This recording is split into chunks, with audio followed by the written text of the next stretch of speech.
हम स्टार्ट करते हैं क्लास फिफ्थ के इंग्लिश से। So the first point is Hazrat Zayd bin Haris Raziallah accompanied Hazrat Muhammad sallallahu alaihi wasallam and has traveled to Taif। और वो वहाँ पर फिर 10 डेज के लिए रुके हुए थे। सेकेंड पॉइंट है हमारे पास digraph. Digraph is a sound made by combination of two letters. जब एक ऐसा साउंड जो दो लेटर्स के कम्बिनेशन से बनता है तो उसको कहते हैं digraph. And what is trigraph? It is a sound made by the combination of three letters. जिस तरह हम देखते हैं फाइट में आई जी एच, तो आई जी एच सिर्फ हमारे पास एक साउंड को बनाता है तो इसलिए इसको कहते हैं ट्राइग्राफ। और वीट में हम अगर देखें तो वी को बनाता है डब्ल्यू एच, तो वो हमारे पास हो गया डाइग्राफ। थर्ड नंबर पे है हमारे पास ओह अल्लाह लवमी। फातिमा मेहरू ने इस पोएम को लिखा हुआ है, यानी जो पोइट है इस पोएम की वो है फातिमा मेहरू। नेक्स्ट है हमारे पास doctor Ruth Pfau was a German doctor, और इसको मदर टेरेसा ऑफ पाकिस्तान भी कहते हैं। She cure the patient of leprosy, और इसकी इन अनथक मेहनत की वजह से लेप्रोसी के मरीजों पर कंट्रोल पाया गया इन 1996। नेक्स्ट है हमारे पास अच्छा, अब यहाँ से एक एमसीक्यूज आया होता अभी सीटीआईटी के टेस्ट में कि doctor Ruth Pfau was a Dutch doctor, Italy doctor, Italian doctor, German doctor वगैरह। तो इसमें जो करेक्ट ऑप्शन था वो था जर्मन डॉक्टर। साथ में अब ये भी पूछा जा सकता है कि वो कौन से मरीजों को क्योर कराती थी लेप्रोसी के। ये मैं आप लोग को डिफरेंट एस्पेक्ट बता रहा हूँ एमसीक्यूज के, बाकी आप लोगों ने ऐसे ही हर एक पॉइंट को लेना है कि ये एक एमसीक्यूज है। नेक्स्ट है हमारे पास अरफा करीम। अरफा करीम इन 9th ईयर, जब वो 9 साल की थी तो उन्हें एक अवार्ड मिला था और उसका नाम था world youngest Microsoft certified professional award. और जब वो 10 साल की थी तो उन्होंने यूईई के अंदर फर्स्ट एयरक्राफ्ट फ्लू की थी, यानी उसे उड़ाया था एयरक्राफ्ट को। And at the age of 16, 16 साल की उम्र में वो कार्डियक अरेस्ट की वजह से उसकी डेथ हो गई। और वो तारीख थी जनवरी 14, 2012। नेक्स्ट है हमारे पास समीना बेगम। Samina Beg, first Pakistani woman to climb Everest, as well as she was the first Muslim woman to climb all seven peaks or summits. And she belongs from Honzavili, Gilgit, and she was born in 1990. तो ये सारे points अपने अंदर एक एक MCQs रखते हैं। Next है हमारे पास transitional words. Transitional words means those words which transfer thoughts. And next one is transitional devices. Transitional devices are such words which connect sentences or paragraph. दोस्तों अभी जो सी टी आई टी का test हुआ था उसमें ये MCQs आया हुआ था ट्रांजिशनल डिवाइस का, लेकिन उसमें सब ने ये गलत बताया था, क्योंकि वहाँ पर लिखा हुआ था ऑप्शन में, उन्होंने सब ने यही क्लिक किया था कि एट ट्रांसफर थॉट्स। हालांकि इसका जो ट्रांजिशनल डिवाइसेस का काम है वो है कनेक्ट सेंटेंसेस और पैराग्राफ। जो ट्रांसफर थॉट वाला जो मामला है वो ट्रांजिशनल वर्ड्स करता है। नेक्स्ट है हमारे पास स्पीच बबल। स्पीच बबल है हमारे पास expresses character thoughts. Speech bubble का काम क्या होता है? ये हमारे पास जो करेक्टर्स होते हैं उनके थॉट्स को एक्सप्रेस करते हैं। नेक्स्ट है हमारे पास diphthong. Diphthong is a combination of two vowel sounds letters in one syllable. जब दो वावल साउंड या लेटर्स एक ही सिलेबल में हम बोलते हैं तो उसको कहते हैं डिप्थोंग। जिस तरह हम सॉइल में देखते हैं सोइल, ओ आई दोनों वावल है और हम एक ही सिलेबल में उसको बोलते हैं, तो ऐसे साउंड को क्या कहते हैं? डिप्थोंग कहते हैं। नेक्स्ट है हमारे पास anagram. Anagram is a word that is made by rearranging the letters of another word. Anagram हमारे पास वो वर्ड है जब हम दूसरे अल्फाज की जो लेटर्स होते हैं उसमें रद्द बदल करते हैं तो उससे जो वर्ड बनता है उसको कहते हैं एनाग्राम। नेक्स्ट हमारे पास फिर कुछ वर्ड्स मीनिंग है जिसे हम सिनोनिम और एंटोनिम के तौर पर भी यूज कर सकते हैं। तो वो है एग्जॉटिक। एग्जॉटिक का मीनिंग है हमारे पास ब्राइटली कलर्ड, एक्साइटेड, अनयूजुअल या फॉरेन। नेक्स्ट है हमारे पास वाइविड। वाइविड का मतलब है ब्राइट या क्लियर। नेक्स्ट है हमारे पास चीर। चीर का मतलब है डिलाइट। और नेक्स्ट है हमारे पास मोप। मोप का मतलब है डिस्पेयर। अच्छा, नेक्स्ट है हमारे पास common gender. Common gender is a gender या is a noun which is used for both male and female. जिस तरह हमारे पास एग्जांपल हो गया टीचर, जो कि दोनों के लिए यूज हो सकता है, मेल के लिए भी और फीमेल के लिए भी। Name of books and stories must be capitalize. अच्छा, ये भी बहुत इंपॉर्टेंट एमसीक्यूज है और अक्सर बार रिपीट हुआ है कि जितने भी जो स्टोरीज के नेम होते हैं या बुक्स के नेम होते हैं वो हमेशा कैपिटलाइज होंगे। नेक्स्ट है हमारे पास इन्फ्लेक्शनल एंडिंग। इन्फ्लेक्शनल एंडिंग किसे कहते हैं? अ लेटर और group of letters added to the end of a word to to change its form. Sorry, यहाँ पर ये थोड़ा सा कट हुआ है, तो ये है पूरा of a word to change its form. Example है इसका E S, I N G, S या ई डी। यानी ये सारे वर्ड्स वो वर्ड्स है जो अगर हम किसी भी वर्ड के साथ लगाते हैं तो उसका जो फॉर्म होता है वो चेंज हो जाता है। यानी फ्यूचर में चला जाता है या पास्ट में चला जाता है या कंटिन्यूअस में चला जाता है, उसका वो जो फॉर्म होता है वो चेंज हो जाता है। नेक्स्ट है हमारे पास होमोफोन्स। अच्छा, होमोफोन्स क्या होते हैं? Homophones are the words that sound same, spell different and have different meaning. यानी तीन चीजें हैं।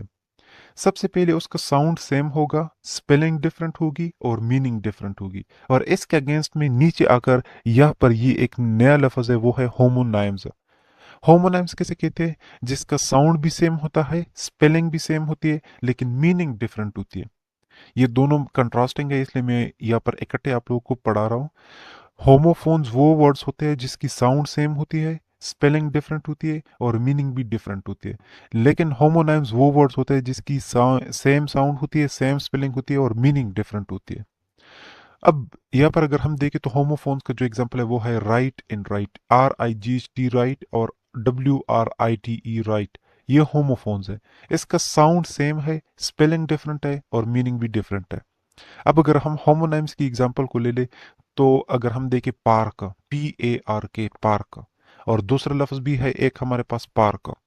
अब दोनों को देखिए, इसका साउंड भी सेम है, स्पेलिंग भी सेम है, लेकिन मीनिंग डिफरेंट है। अब मीनिंग डिफरेंट कैसे हो गई? एक पार्क हम यूज करते हैं तफरीही मकाम के लिए और दूसरा पार्क हम यूज करते हैं जहाँ पर हम गाड़ी रुकवाते हैं। तो यानी सेम साउंड है, सेम स्पेलिंग है, लेकिन उसका जो मीनिंग है वो डिफरेंट है। और होमोनाइम का एक और एग्जांपल भी है tie, T I E, tie. एक टाई तो वो यूज जो हम ड्रेसिंग में यूज करते हैं और दूसरा टाई हम जब रिश्ते अज़दवाज में जो जोड़ते हैं, जोड़ने को भी टाई कहते हैं। अच्छा, नेक्स्ट हमारे पास है यू ट्विक्स are in both singular and plural form. जब भी हमारे पास यू आता है तो वो हमारे पास प्लूरल फॉर्म लेता है जो कि आर है। अब यू हमारे पास सिंगुलर के लिए भी यूज होता है और प्लूरल के लिए भी, लेकिन यू हमेशा चाहे वो सिंगुलर में हो या प्लूरल में हो वो आर लेगा। नेक्स्ट है हमारे पास सिंगुलर सब्जेक्ट सिंगुलर वर्ब लेगा, प्लूरल सब्जेक्ट प्लूरल वर्ब लेगा। इसके ऊपर भी काफ़ी सारे एमसीक्यूज है और काफ़ी सारे एमसीक्यूज आ भी सकते हैं टेस्ट में। सिंपल रूल है, इसको आप लोगों ने समझना है। नेक्स्ट है हमारे पास फेबल। फेबल क्या होता है?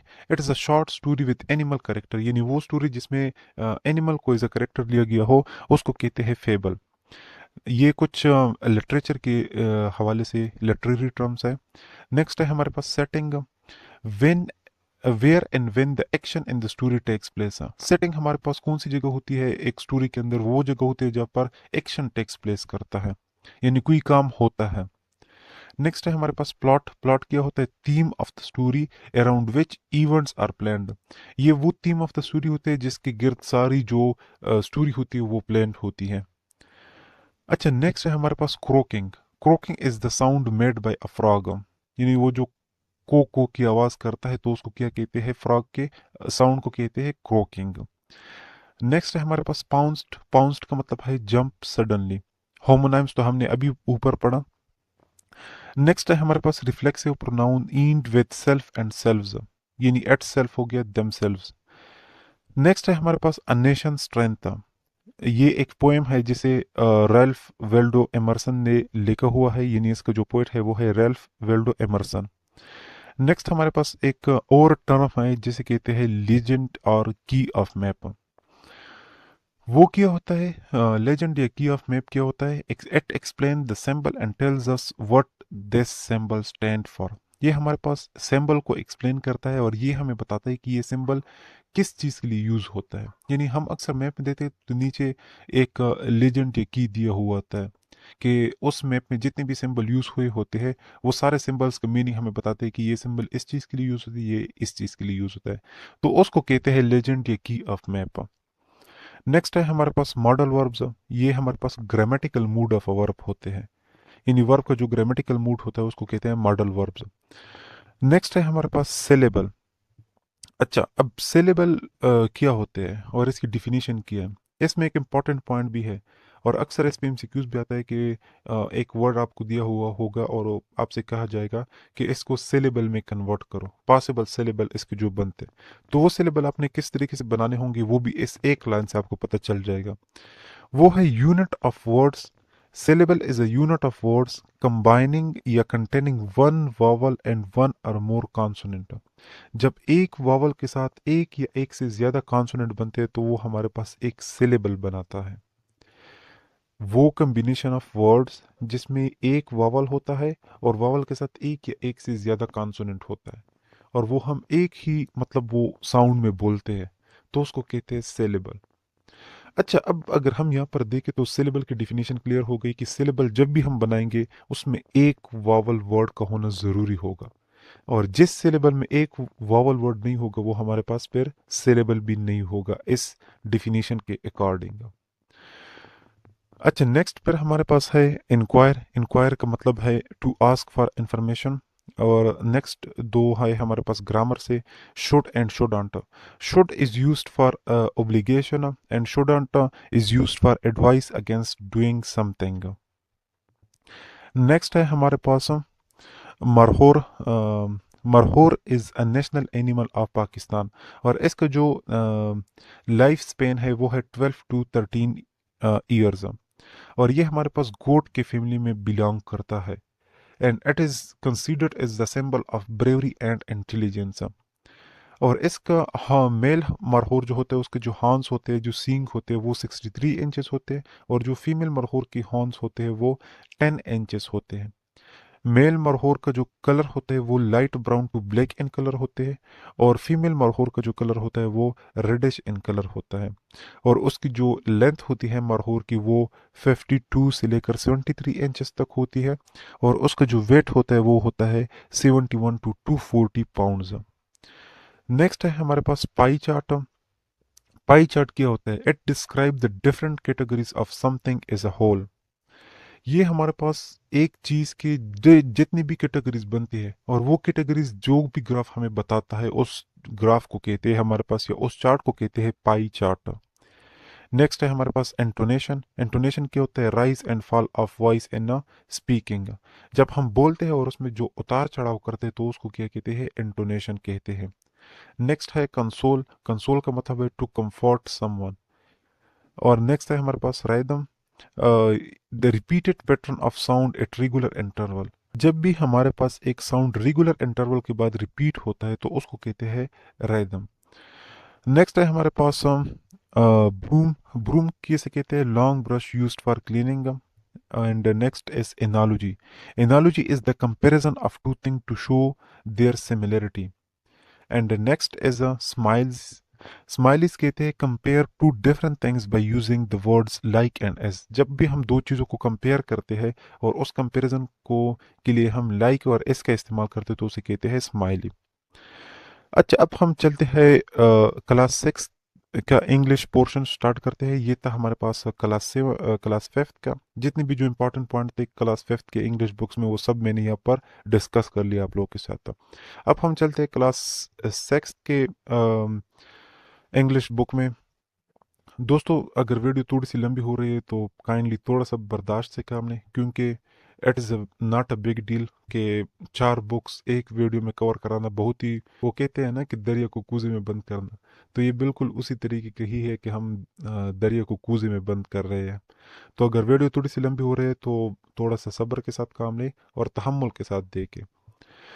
अच्छा, नेक्स्ट है हमारे पास हज़रत मोहम्मद सल्लल्लाहु अलैहि वसल्लम। फर्स्ट चैप्टर है क्लास 6 के इंग्लिश का। और हज़रत मोहम्मद सल्लल्लाहु अलैहि वसल्लम was born on 20 April 571 AD. अगर हम मंथ इस्लामिक मंथ की बात करें या इस्लामिक डेट की बात करें तो वो था हमारे पास 12 रबीउल अव्वल।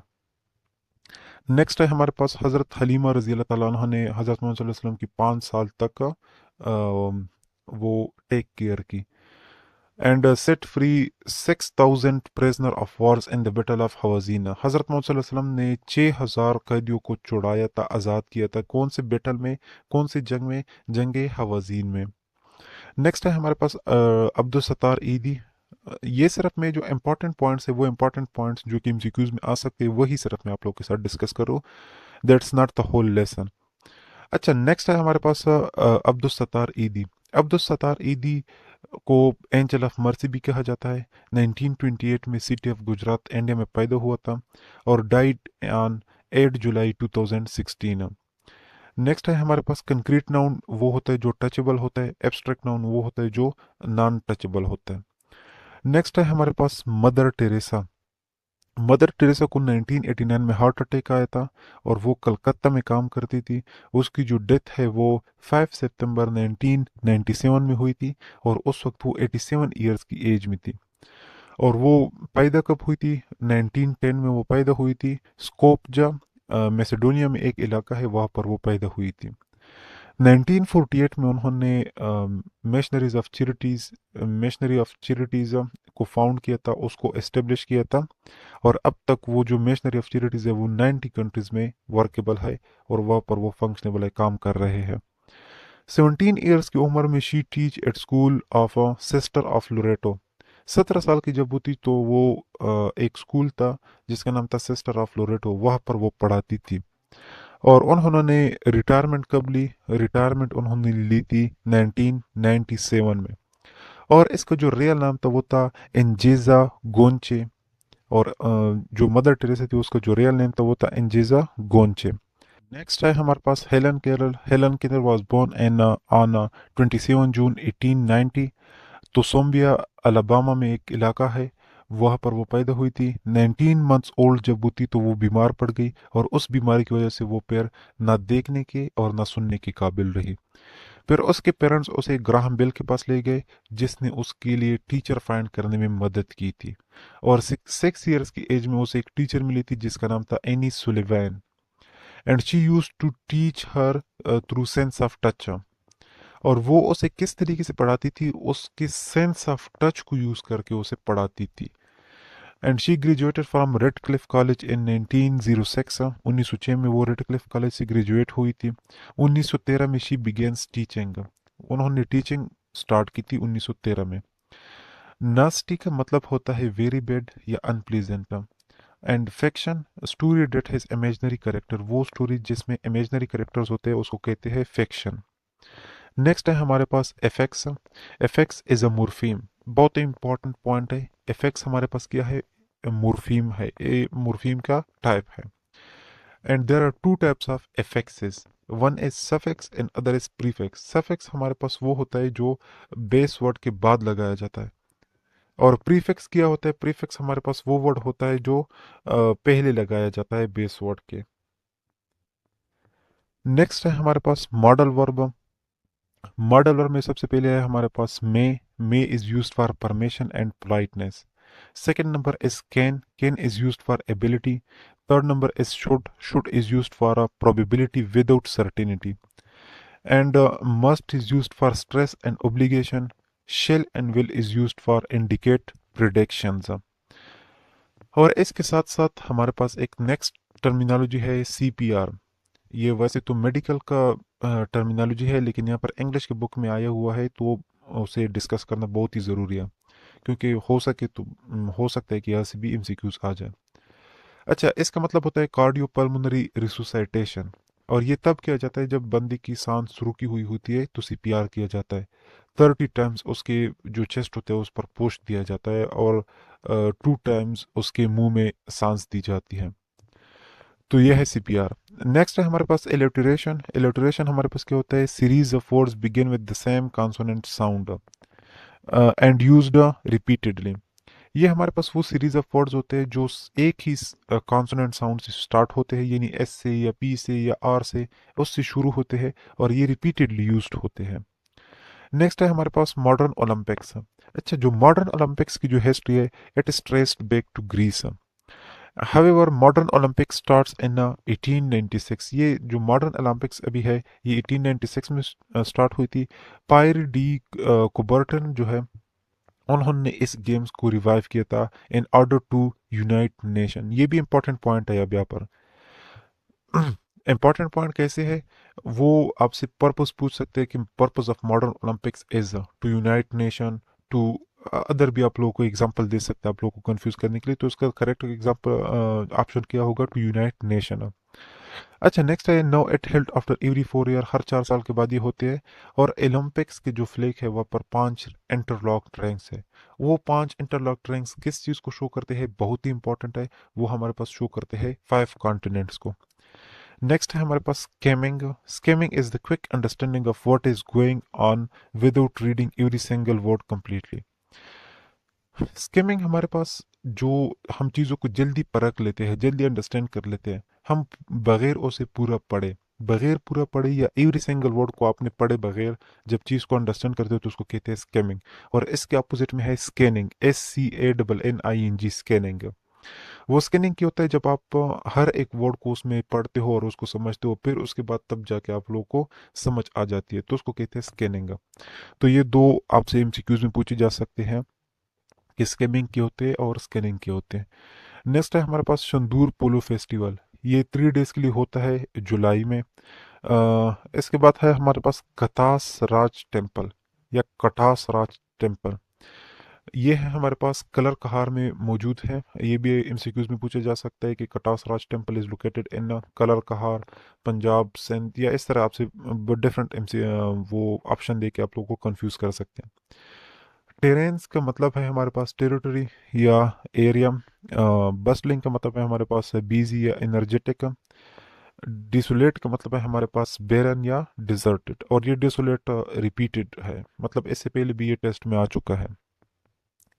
नेक्स्ट है हमारे पास मुहतरमा फातिमा जिनाह। मुहतरमा फातिमा जिनाह जो थी उसकी 31 जुलाई 1893 को पैदा हुई थी और 9 जुलाई 1967 में वो वफात पा गई थी। और जो मुहतरमा फातिमा जिन्नाह थी वो उन्होंने जो मेडिकल की डिग्री ली थी वो doctor R Ahmed dental college से ली थी, जो कि कलकत्ता में है। फिर 1923 में मुंबई में उन्होंने अपना डेंटल कॉलेज खोला हुआ था। और 1947 में उन्होंने वमेन रिलीफ कमेटी भी बनाई थी। और इसके साथ साथ अपवा आल पाकिस्तान वमेन जो कमेटी थी उसकी भी वो चेयरमैन थी, वो भी उन्होंने बनाई थी। नेक्स्ट है हमारे पास K2 and Tirich Mir are located in Pakistan. K2 जो कि वर्ल्ड सेकंड हाईएस्ट पीक है और Tirich Mir third world highest peak है, वो दोनों पाकिस्तान के अंदर मौजूद है। World largest deep sea port, world का जो लार्जेस्ट डीप सी पोर्ट है वो गवादर है। And world second largest salt mine is a Khewra. यानी ये पाकिस्तान के अंदर जितनी भी जो चीज़ें हैं वो वर्ल्ड रैंकिंग उसकी बताते हैं कि वो कौन सी रैंकिंग पर है। जो लार्जेस्ट सी डीप सी पोर्ट है वो पाकिस्तान के अंदर मौजूद है और वो गवादर है। जो सेकंड लार्जेस्ट माइन है वो केवड़ा है। Fourth largest irrigation system of the world, Pakistan का जो इरिगेशन सिस्टम है वो फोर्थ लार्जेस्ट इरिगेशन सिस्टम है। और इसके साथ साथ जो हाईएस्ट पोलो ग्राउंड है वो भी पाकिस्तान के अंदर मौजूद है, जो कि शंदूर पोलो ग्राउंड है। नेक्स्ट है हमारे पास बर्न आउट। अब ये कुछ फ्रेजल वर्ब है, इससे भी एमसीक्यूज आते हैं और बहुत ही इंपॉर्टेंट है ये। अब वो फ्रेजल वर्ब कौन कौन से है, एक है हमारे पास बर्न आउट। बर्न आउट का मतलब होता है very tired from making too hard, for working too hard, sorry. Next है हमारे पास कॉल ऑफ। कॉल ऑफ का मतलब होता है कैंसल। नेक्स्ट है हमारे पास perform a task. Perform a task का मतलब होता है कैरी आउट। नेक्स्ट है हमारे पास ड्रॉ अप। ड्रॉप का मतलब होता है preparing something in the writing. Fill in for का मतलब होता है to do a work that they normally do because they are unable to do it. Next है हमारे पास हैंड इन। हैंड इन का मतलब होता है give something to a person in authority. Next है हमारे पास नॉक ऑफ। नॉक ऑफ का मतलब होता है stop work. Next is lay off. Lay off का मतलब होता है स्टॉप एम्प्लॉइंग समवन या स्टॉप हायरिंग समवन। नेक्स्ट है हमारे पास स्लेक ऑफ। स्लेक ऑफ का मतलब है do something with less energy. And the next one is a take on. Take on का मतलब होता है हायर और employ someone. And next one is a take over. Take over का मतलब है assume controlling of surrounding. Assume controlling of surrounding. Workout का मतलब है प्लान समथिंग। ब्रेक ऑफ का मतलब है to build a wall to separate in a area. ये लफ्ज़ है हमारे पास cantankerous. Cantankerous का मतलब है स्टबर्न और इरेटेबल डिस्पोजिशन। और नेक्स्ट है हमारे पास ट्रॉनक्वाइल। ट्रॉनक्वाइल का मतलब है कॉम और पीसफुल। इसके बाद है हमारे पास वेग्रेंट। वेग्रेंट का मतलब है होमलेस। बेकॉन का मतलब है गेस्चर और सिग्नल। और इवनटाइड का मतलब है इवेंट ऑफ द डे, ये इसको इवनिंग भी कहते हैं। नेक्स्ट हमारे पास फिर पोएम्स है। वर्क एक पोएम है जिसको हेनरी वेन डाइक ने लिखा हुआ है। और नेक्स्ट है द सन इज लाफिंग, ये भी हमारे पास एक पोएम है जो कि क्लास सिक्स में है। और इसको भी, इसका जो पोएट है उसका नाम है ग्रेस निकोलस। नेक्स्ट है हमारे पास metaphor. Metaphor is the comparison without using like and as. और इससे ऊपर थे हमारे पास स्माइली। स्माइली का मतलब था कि जब हम दो चीज़ों को कंपेयर करते हैं और लाइक और एस का यूज़ करते हैं, लेकिन मेटाफर में हम लाइक और एस का यूज़ नहीं करते, उसके बगैर ही हम कंपैरिजन करते हैं। फिर उसके बाद है पर्सोनिफिकेशन। पर्सोनिफिकेशन का मतलब है present non human thing as if it is a person. यानी हम जो ह्यूमनिस्टिक क्वालिटीज है वो नॉन लिविंग थिंग के साथ वो कंपेयर करते हैं या उसको प्रेजेंट करते हैं, उसको पर्सोनिफिकेशन पेयर कहते हैं। नेक्स्ट हमारे पास है कुछ पेयर वोकेबलरी आ जाती है। जोकन का मतलब है चीयरफुल। स्प्राइटली का मतलब है फुल ऑफ एनर्जी। एक्सपेंस का मतलब है लार्ज एरिया ऑफ लैंड और वाटर और एयर। नेक्स्ट है हमारे पास मोनेस्ट्री। मोनेस्ट्री का मतलब है religious house of Monks. Next है हमारे पास पाइटी। पाइटी का मतलब है strong belief in religion. And the next one is tornadoes. Tornadoes things having violent action. Rumped का मतलब है वेरी क्राउडेड या पैक्ड। रिसाइलेंस का मतलब है फ्लेक्सिबिलिटी। क्लिंग का मतलब है ग्रिप और होल्ड टाइटली। और फिर उसके बाद है हीविंग। हीविंग का मतलब है एक्सट्रीमली क्राउडेड। नेक्स्ट हमारे पास जो वो है लास्ट जो चैप्टर है इसका, वो है गैलीलियो के बारे में। गैलीलियो पेसा इटली में पैदा हुआ था। 1564 में उसकी पैदाइश थी। और वो बेसिकली एक मैथमेटिशियन और एस्ट्रोनॉमर था। एंड ही इन्वेंटेड टेलीस्कोप, उन्होंने टेलीस्कोप को इजाद किया हुआ था। फिर उसके साथ ही हमारे पास शुरू होती है क्लास सेवन्थ की इंग्लिश। दोस्तों यहाँ पर कुछ चीज़ बहुत ही ज़्यादा एम्बिगुअस होती है, तो उन्होंने उसको आप लोगों ने नोट डाउन करना है, और साथ में मैं जो एक्सप्लेनेशन कर रहा हूँ वो आप लोगों ने गौर से सुनना है। अगर आप लोग ये दोनों चीज़ें करते हो ना, यानी सुन भी रहे हो और लिख भी रहे हो, तो उसका जो इम्पेक्ट है वो फिर लॉन्ग लास्टिंग होगा। वो ज़्यादा देर तक आपके माइंड में फिर रहेगा। एक दफ़ा फिर से अगर आप लोगों को ये वीडियो अच्छी लग रही है और इससे आप लोगों को फ़ायदा हो रहा है, तो इसको आप लोगों ने शेयर करना है अपने दोस्तों के साथ, तो ग्रुप्स में। और इसके साथ साथ आप लोगों ने चैनल पर अगर आप लोग पहले आए हो तो सब्सक्राइब करना है। और इसके साथ ही वीडियो को लाइक करना है ताकि हमें भी थोड़ी सी मोटिवेशन मिले। और अगर इसके ऊपर 30,000 व्यूज़ आ गए या उससे ज़्यादा आ गए, तो मैं साइंस और मैथमेटिक्स का भी पूरा पोर्शन आप लोग को ऐसी ही एक वीडियो में करवाऊंगा। अच्छा, हम चलते हैं हज़रत मोहम्मद सल्लल्लाहु अलैहि वसल्लम की जो थोड़ा सा डिटेल, तो वो हमने क्लास सिक्स वाले से भी पिक किया था। अब यहाँ पर जो न्यू जो डिटेल है वो इससे भी पिक करते हैं। हज़रत मोहम्मद सल्लल्लाहु अलैहि वसल्लम ने जो लास्ट सरमन दिया था वो 9 जिलहज से को किया था, एड्रेस किया था in the valley of Uranah of Mount Arafat. एक वैली है जिसका नाम है यूरेना, जो कि माउंट अराफात के साथ ही है। नेक्स्ट है हमारे पास एडजेक्टिव। एडजेक्टिव डिस्क्राइब नाउन और प्रोनाउन। अच्छा, फिर उसके तीन केसेस है, एक है पॉजिटिव डिग्री, एक है कंपैरेटिव डिग्री और एक है superlative degree. Positive degree is the best form और सिंपलेस्ट फॉर्म ऑफ एडजेक्टिव, जिस तरह हमारे पास इसके एग्जांपल हो गया टाल हो गया या ब्यूटीफुल हो गया। कंपैरेटिव डिग्री का मतलब ये है कि it is used for to compare two things और पीपल टुगेदर, जिस तरह हमारे पास हो गया टालर हो गया या मोर ब्यूटीफुल हो गया। और सुपरलेटिव डिग्री क्या होते हैं, जब हम दो से ज़्यादा चीज़ों में कंपैरिजन करते हैं तो उसके लिए हम कम सुपरलेटिव डिग्री को यूज़ करते हैं। जिस तरह हमारे पास हो गया टालेस्ट या मोस्ट ब्यूटीफुल, यानी मोर हमारे पास कंपेरेटिव में यूज होता है और सुपरलेटिव में मोस्ट यूज होता है। फिर उसके बाद है हमारे पास वेयर आई कम फ्रॉम। ये एक पोएम है जिसको एलिजबेथ विनीफोर्ड ने लिखा हुआ है। And she belongs to Canada. 1921 में वो 1922 में वो पैदा हुई थी और 2012 में उसकी डेथ हो गई थी, यानी 90 ईयर्स तक उसकी एज थी टोटल। नेक्स्ट हमारे पास है haiku. Haiku is a short poem without any rhyme, consist of 17 syllables. यानी हाइकू हमारे पास वो शॉर्ट पोएम होती है जो कि किसी भी राइम के बगैर होती है, उसमें राइम्स नहीं होते। और ये हमारे पास 17 सिलेबल्स पर मुश्तमिल होती है। नेक्स्ट है हमारे पास Great Barrier Reef in Australia. World largest coral reef है ये।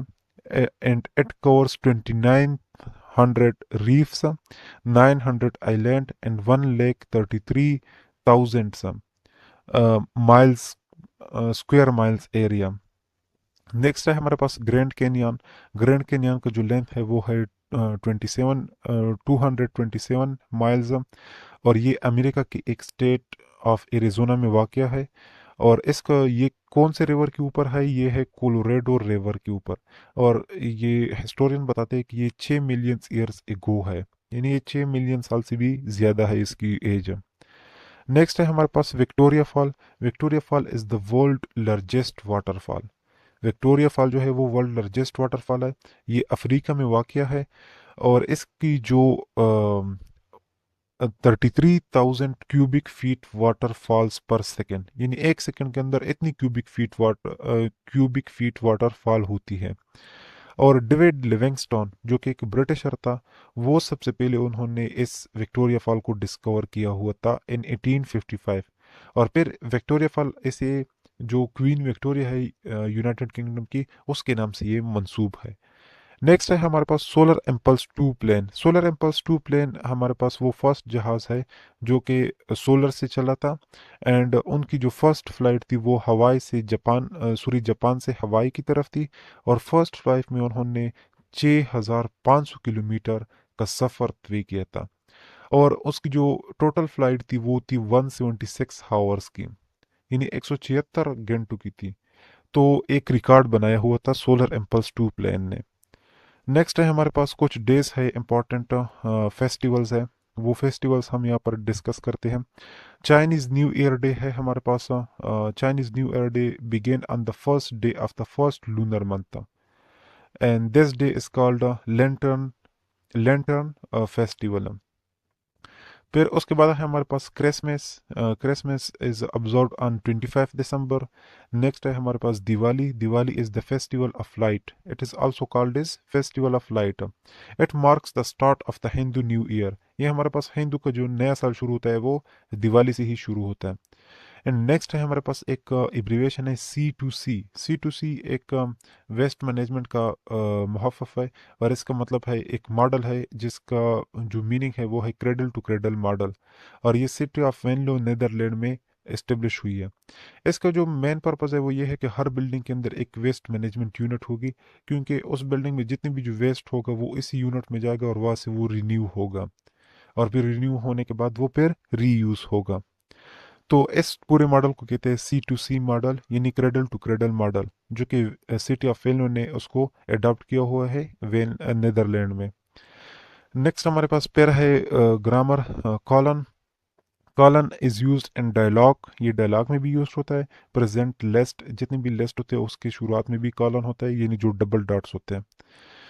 और फिर है हमारे पास एम्फेसाइज, कंक्लूजन और एक्सप्लेनेशन। जो कंक्लूजन और एक्सप्लेनेशन हम करते हैं वहां पर भी हम कॉलन लगाते हैं। नेक्स्ट हमारे पास एक पोएम है stopping by would on a snowy evening. ये एक पोएम है जिसको रॉबर्ट फ्रॉस्ट ने लिखा था, जो कि एक अमेरिकन था।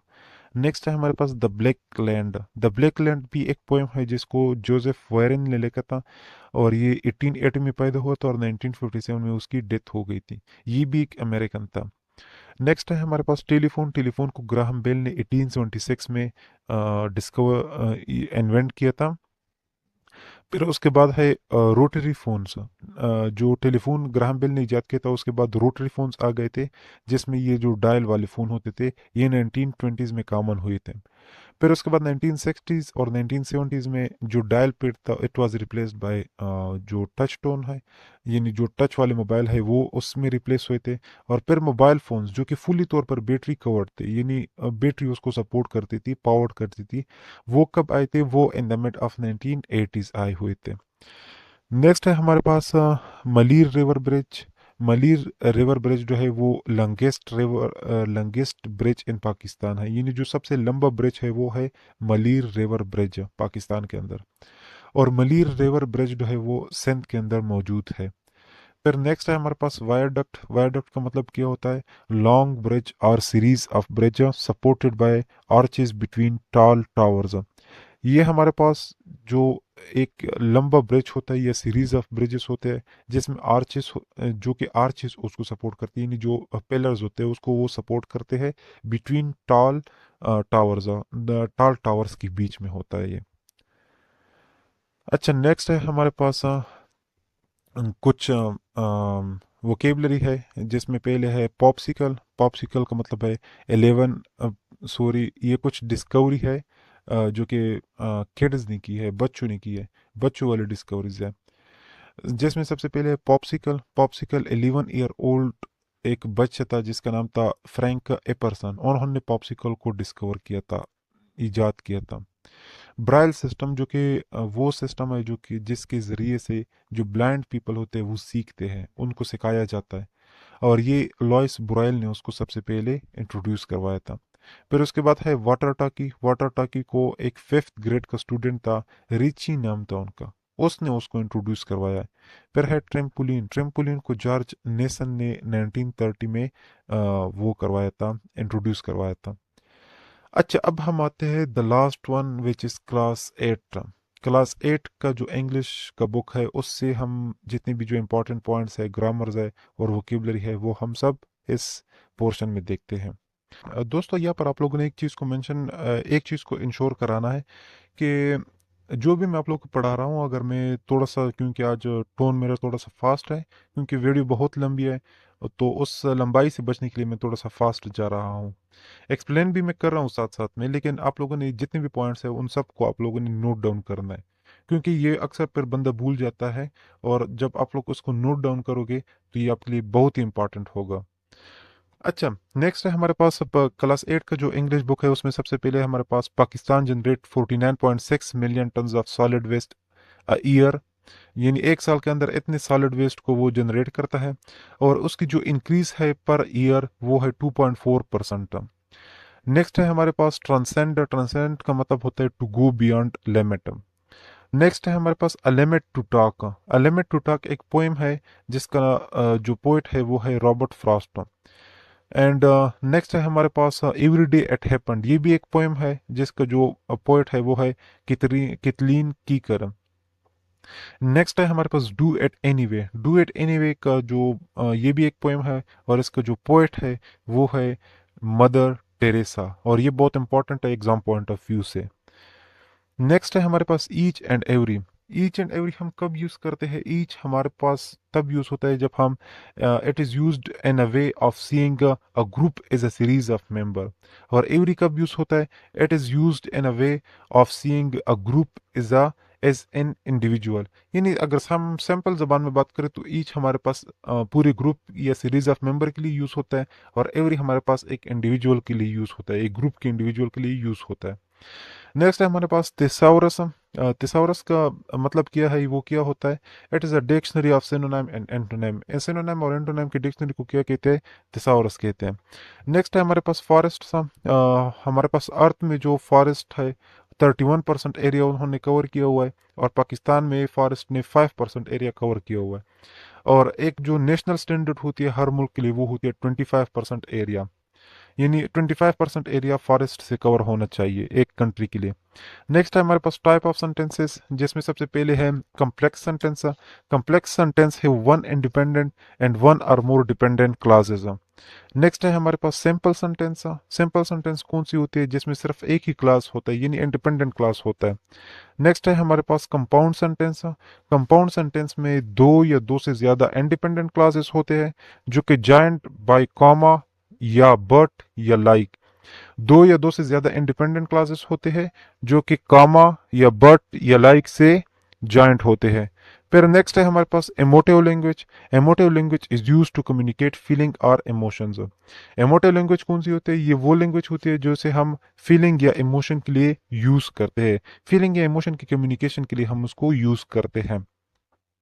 अच्छा, नेक्स्ट है हमारे पास ये कुछ वो वोकेबलरी है हमारे पास। सबसे पहले gnarled. GNARLED, gnarled. ये थोड़ा सा वो पिक्चर लेते वक्त ये कट गया था, तो ये है ग्नारलेड, GNARLED, उसको नोट डाउन कीजिए। ग्नारलेड का मतलब होता है रफ। नेक्स्ट है हमारे पास स्करिंग। स्करिंग का मतलब होता है more move quickly with short step. Move quickly with short steps.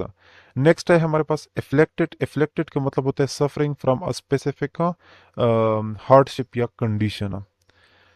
अच्छा, नेक्स्ट हमारे पास किया है वो है एक्सप्लिसिट और एम्प्लिसिट। बहुत ही इंपॉर्टेंट है, अक्सर एमसीक्यूज में आते हैं। एक्सप्लिसिट का मतलब होता है details that are express directly, यानी वो डिटेल जो कि डायरेक्टली एक्सप्रेस होते हैं उसको कहते हैं एक्सप्लिसिट। एम्प्लिसिट कौन से होते हैं? वो डिटेल सेंटेंस में जो कि डायरेक्टली नहीं बताए जाते, जो डायरेक्टली एक्सप्रेस नहीं किए जाते, उसको क्या कहते हैं? उसको एम्प्लिसिट कहते हैं। नेक्स्ट है हमारे पास स्पीच मार्क्स, या उसको कहते हैं इन्वर्टेड कामर्स। इन्वर्टेड कामर्स कहाँ पर यूज होता है? ये हमारे पास डायरेक्ट स्पीच में यूज होता है। जब हम डायरेक्ट स्पीच को स्टार्ट करते हैं और रीड करते हैं तो स्टार्ट और रीड में वहाँ पर इन्वर्टेड कामर्स लगते हैं। नेक्स्ट है हमारे पास प्रोनाउन की 3 केसेस है, first person, second person, third person. First person pronoun में हमारे पास आई इन वी आता है, और सेकंड पर्सन में हमारे पास यू आता है, थर्ड पर्सन में हमारे पास ही शी एट एंड दे आती है। फर्स्ट पर्सन वो होता है जिस जो बात कर रहा होता है, और सेकंड पर्सन वो होता है जिससे बात हो रही होती है, और थर्ड पर्सन वो होता है जिसके बारे में बात हो रही होती है। नेक्स्ट है हमारे पास I will teach you how the sun rose. ये एक पोइम है जो कि लिखा हुआ है बाय एमाइली डिकिंसन। नेक्स्ट है हमारे पास रोबोटिक्स से। रोबोटिक्स का जो चैप्टर है वह से हमारे पास लास्ट चैप्टर है हमारा ये, और रोबोटिक्स से कुछ एमसीक्यूज है। सबसे पहले जो रोबोटिक्स का एम्बेसडर है वो कौन है? वो सोफिया है। यानी जो रोबोटिक्स एम्बेसडर है वो सोफिया को कंसिडर किया जाता है, एंड सोफिया ये एक रोबोट का नाम है, and it was developed by Hong Kong company in 2016। और नेक्स्ट है हमारे पास रोबोटिक्स एवेटर। रोबोटिक्स एवेटर कौन है? ये है हमारे पास T-HR3, and it was introduced by Toyota company. Next है हमारे पास डिलीवरी रोबोट्स। डिलीवरी रोबोट्स में है हमारे पास Ford, first customer to incorporate Agility Robotics. ये फोर्ड जो था ये फर्स्ट कस्टमर था to incorporate Agility robots Robotics. अच्छा, ये थे हमारे पास वो टोटल पॉइंट्स जो कि क्लास 5 से लेकर क्लास 8 तक मैंने आप लोगों के साथ डिस्कस किए। इसमें मैंने बहुत सारे जो बुक्स के पॉइंट है वो इंक्लूड किए हुए हैं। एंटोनिम्स, सिनोनिम्स और जो वर्ड्स मीनिंग है, यानी जो वोकेबलरी है वो कवर किया हुआ है। साथ में ग्रामर कवर किया हुआ है, और लिटरेरी जो टर्म्स है और पोएम्स है उन सबको मैंने कवर किया हुआ है। लेकिन इसके साथ ही आप लोगों ने कुछ चीज़ें और भी करनी है, और वो चीज़ें कौन सी हैं? आप लोगों ने थोड़ा सा ग्रामर को देखना है। और मैं कोशिश करूँ कि मैं एक वीडियो ग्रामर पे भी बनाऊँ जो कि नेसेसरी है, यानी सिर्फ इस ईटा के लिए जो नेसेसरी है उस ग्रामर पर मैं एक स्पेसिफिक वीडियो बनाऊँ। लेकिन अगर मेरे पास टाइम ना हुआ तो आप लोगों ने ज़रूर वो देखना है थोड़ा सा। और वो किस तरीके से देखना है? आप लोगों ने सिंपल देना है, यानी जो पार्ट्स ऑफ स्पीच है उसको सिंपल समझना है। वहाँ पर जो एमसीक्यूज आते हैं वो यही आएंगे कि जो टाइप्स होते हैं आपने टाइप्स को वो करना होता है, सेलेक्ट करना होता है कि कौन सा टाइप ऑफ एडजेक्टिव है, या कौन सा टाइप ऑफ प्रोनाउन है, या जो बेसिक चीज़ें है वही। और फिर उसके साथ ही डायरेक्ट इनडायरेक्ट स्पीच और एक्टिव वॉइस, पैसिव वॉइस, और the most important one is a tenses. तो ये चीज़ें आप, ये 4-5 चीज़ें आप लोगों ने इसके साथ करनी है। लेकिन इसके साथ ही मैंने जो इम्पोर्टेंट इस बुक्स के अंदर जो ग्रामर था वो भी मैंने कवर किया हुआ है, और कुछ टेंसेस थे जो कि मैंने छोड़ दिए हैं इंटेंशनली, क्योंकि उसके साथ अगर मैं वो करता तो वीडियो बहुत ही लंबी हो जाती। तो इसलिए मैं साइड में आप लोगों को ये वो एडवाइस दे रहा हूँ कि आप लोगों ने साथ साथ में ये 3-4 चीज़ें साथ में करनी है। अगर मुझे टाइम मिला तो मैं ज़रूर आप लोगों के लिए वीडियो बनाऊंगा, लेकिन अगर मुझे टाइम नहीं मिला तो आप लोगों ने ये चीज़ें करनी है। दोस्तों, अगर वीडियो आप लोगों को अच्छी लगी है तो आप लोगों ने वीडियो को ज़रूर लाइक करना है, मोटिवेशन देना है थोड़ा सा मुझे भी, क्योंकि मुझे भी थोड़ी सी मोटिवेशन की ज़रूरत होती है। बंदा लो फील करता है कि मैं इतना मेहनत कर रहा हूँ लेकिन उसके ऊपर व्यूज़ नहीं आ रहे हैं, और कोई वो मुझे मोटिवेट नहीं कर रहा है। मोटिवेट ना करने का मतलब मकसद ये होता है कि किसी को मेरा कंटेंट अच्छा नहीं लग रहा है। तो अगर आप लोगों को मेरा कंटेंट अच्छा लग रहा है तो आप लोगों ने ज़रूर मुझे सपोर्ट करना है, और सब्सक्राइब करना है, और अपने दोस्तों के साथ इस वीडियो को शेयर करना है। इसके साथ ही अपना बहुत सारा ख्याल रखिएगा। Wish you a very very best of luck. अल्लाह हाफिज़।